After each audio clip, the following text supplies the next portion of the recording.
Bonsoir à tous et bienvenue sur ma chaîne Uba Consulting. Aujourd'hui, je vais vous donner 5 rubriques pour rédiger un CV qui en jette. Donc, le CV qui va vous permettre de décrocher l'emploi de vos rêves. Restez connectés et surtout, n'oubliez pas de vous abonner si ce n'est pas encore le cas. Et si vous êtes déjà abonné, merci et continuons l'aventure. Pour commencer, qu'est-ce que le CV? Alors, le CV, c'est cet outil-là qui nous permet en fait de postuler dans des entreprises, postuler à des emplois qu'on veut, qu'on sollicite ou bien pour lesquels voilà, on a étudié tout simplement. Et ça nous permet en fait de donner à l'employeur et au recruteur un certain nombre d'informations sur notre parcours. Donc, il faut savoir que le CV, c'est un peu comme notre passeport, quoi. Il reprend un peu nos différentes données personnelles que tout le monde ne connaît pas et qui sont nécessaires lorsqu'on veut intégrer une équipe dans une entreprise quelconque. Alors ici, dans cette vidéo, je vais vous donner en fait 5 rubriques du CV et je vais essayer de vous expliquer comment rédiger chacune d'elles. Restez connectés. Alors, la première rubrique, il s'agit des données personnelles. Lorsque vous rédigez un CV, il est important, il est voire impératif de donner des informations correctes. Alors, lorsque vous donnez un numéro de téléphone, il faut veiller à ce que ce numéro soit joignable. Ne mettez pas un numéro de téléphone sur lequel vous n'êtes pas joignable 7 jours sur 7 ou 5 jours sur ou tout le temps. Mettez un numéro de téléphone sur lequel on peut facilement vous joindre. Ça, c'est important parce que si vous mettez un numéro de téléphone qui ne passe pas ou bien qui est inaccessible, c'est pas évident pour le recruteur de vous contacter. Il ne va pas faire la magie. Il ne peut pas claquer des doigts et voilà, vous apparaissez là. Non, il faut donner des informations, surtout un numéro qui passe. Donc, si vous avez peut-être 2 téléphones de plus, si vous renseignez un numéro de téléphone, soyez sûr de l'avoir tout le temps avec vous. De même pour l'adresse mail, renseignez une adresse mail qui est toujours active, sur laquelle vous avez l'habitude de vous connecter, parce qu'on ne sait jamais, le recruteur peut décider de vous envoyer en fait un mail pour une première prise de contact ou bien tout simplement pour fixer la date d'un éventuel rendez-vous. Donc, il est important que l'adresse mail soit valide pour que l'employeur puisse vous joindre. N'oubliez pas aussi de renseigner aussi une adresse qui est valable ou bien qui est toujours d'actualité, de telle sorte que on puisse vous envoyer du courrier facilement et vous joindre facilement. En gros, lorsque vous donnez des informations qui vous concernent, donnez des informations qui sont exactes. En tout cas, que vous êtes sûr à 100% qu'elles sont valides. Donc, ne donnez pas des informations juste pour donner ou parce que voilà, non. Donnez des informations, assurez-vous que derrière, on peut facilement vous joindre. Pour certains, il arrive qu'ils donnent leur âge, s'ils ont le permis de conduire. Si vous voulez, vous pouvez, mais c'est pas obligatoire. Vous pouvez toujours le renseigner. Si, voilà, si vous voulez donner votre âge, vous pouvez le faire. Il n'y a pas de problème, il n'y a pas de... C'est pas interdit, donc vous pouvez le faire. Mais si vous donnez votre âge, il faut être... il faut pas inventer, quoi. Il faut pas raccourcir ou bien... Non, vous donnez vraiment votre âge exact, quoi. Parce que ça peut arriver qu'on se trompe, etc. Non.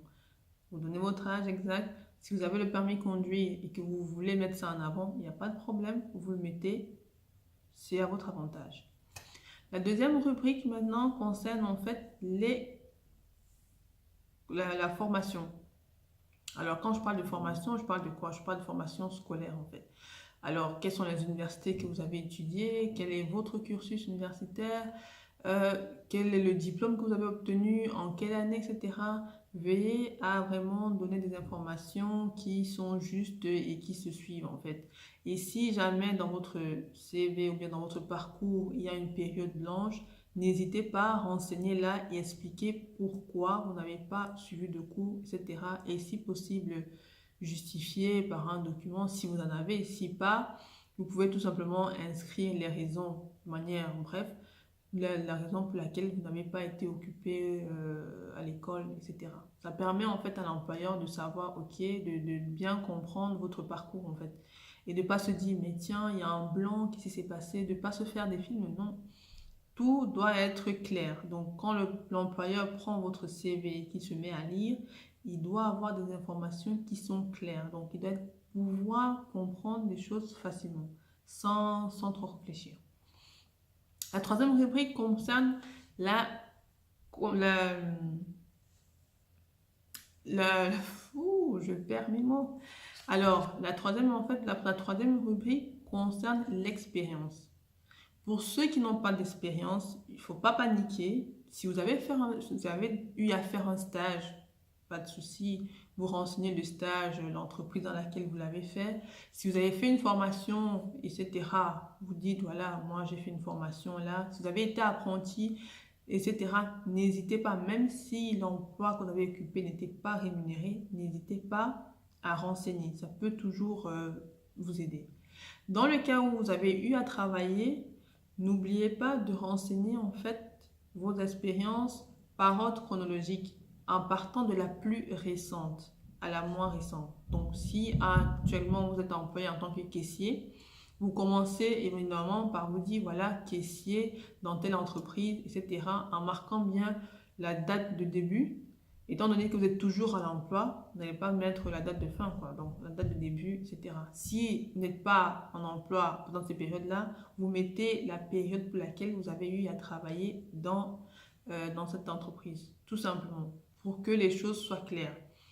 Et lorsque vous donnez en fait des informations sur votre expérience, il faut veiller à bien orthographier en fait le nom de l'entreprise, le nom de la fonction et bien mettre en évidence la fonction que vous avez occupée. Il est aussi important de détailler, d'utiliser quelques petits mots pour dire concrètement en quoi consistait en fait votre tâche, quelle est pour la fonction que vous avez occupée, qu'est-ce que vous avez eu à faire concrètement. Pourquoi? Parce que ça permet en fait au recruteur de comprendre et de savoir ce que vous avez fait dans l'entreprise.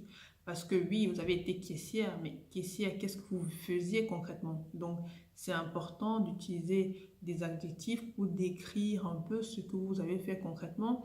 Si vous avez eu des emplois, des postes à responsabilité, vous décrivez ce que vous avez fait, comment est-ce que vous avez dirigé l'équipe, si c'était une équipe de 5 personnes, etc. Vous n'hésitez pas à renseigner tout ça. Ça peut aider le recruteur à comprendre en fait l'environnement dans lequel vous avez évolué. Veuillez aussi à rester concis. Il ne faut pas détailler et écrire un roman parce que ce n'est pas le but. Il faut aussi laisser un peu de mystère. Il faudrait que lorsque l'employeur vous est en face de lui, qu'il puisse encore vous donner, de vous poser quelques questions. Donc, veuillez à rester concis. Donc, veillez à rester concis lorsque vous énumérez vos différentes tâches que vous avez eu à effectuer dans l'entreprise. La quatrième rubrique concerne la compétence. Ça, c'est très important parce que là, ça permet de savoir qu'est-ce que vous savez faire. Ok, vous avez eu à travailler dans cette entreprise-là, mais qu'est-ce que vous savez faire concrètement? Si vous maîtrisez des langues, mettez en avant. N'hésitez pas de dire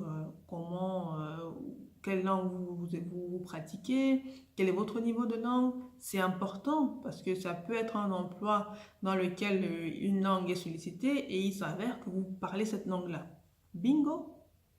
Donc, n'oubliez pas de bien décrire vos compétences, de bien dire ce que vous savez faire concrètement. Si vous avez maîtrisé un logiciel et que vous savez, par exemple, l'utiliser, ou bien vous êtes très bon en Excel et Office, etc., n'hésitez pas à le dire, à écrire concrètement. Voilà, moi je maîtrise Excel, je maîtrise la suite Office, je maîtrise le logiciel ASAP, etc.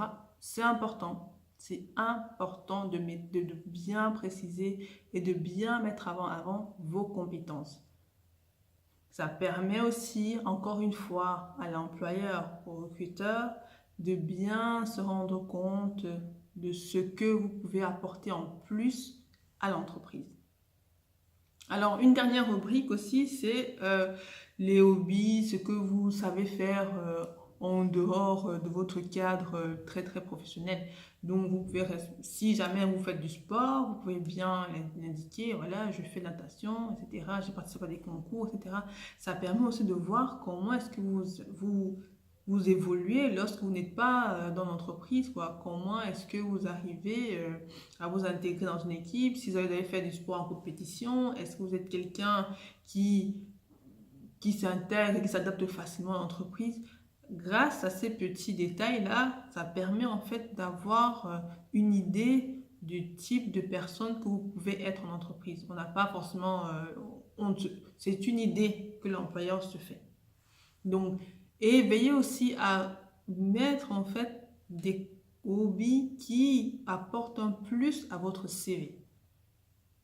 Donc, ne mettez pas des hobbies juste pour les mettre. Mettez un hobby si vous savez qu'il vous apporte quelque chose en plus dans le CV.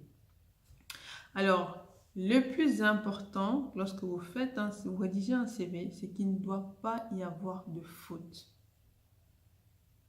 Il ne doit pas y avoir de faute.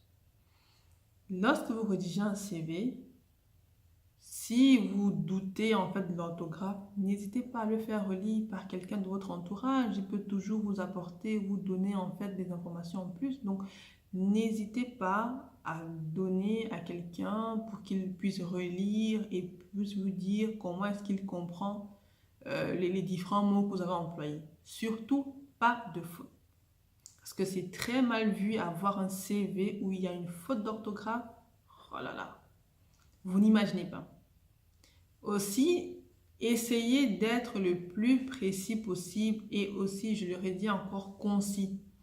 Des CV à rallonge, s'il vous plaît, non. Parce que lorsque l'employeur prend votre CV, il fait juste un balayage en fait. Donc, il n'a pas le temps de tourner la page, commencer à lire page par page ce que vous avez écrit. Non, c'est pour ça que sur la première page, vous devez bien structurer les informations de telle sorte qu'elles puissent être lisibles et qu'elles puissent accrocher. Ne faites pas un CV qui est chargé, faites un CV qui est facilement lisible, où on peut très facilement repérer l'information. Et si jamais on recherche quelque chose, on peut très facilement aller là-bas et retrouver l'information qu'on recherche tout simplement. Ne faites pas un CV surchargé, s'il vous plaît. Voilà en quelque sorte les différents conseils que je peux vous donner lorsque vous rédigez un CV. Si vous avez des questions, n'hésitez pas à me laisser un petit commentaire ou bien à m'envoyer un petit mail. Voilà, je vous répondrai sans problème. Restez connectés pour la suite. Merci.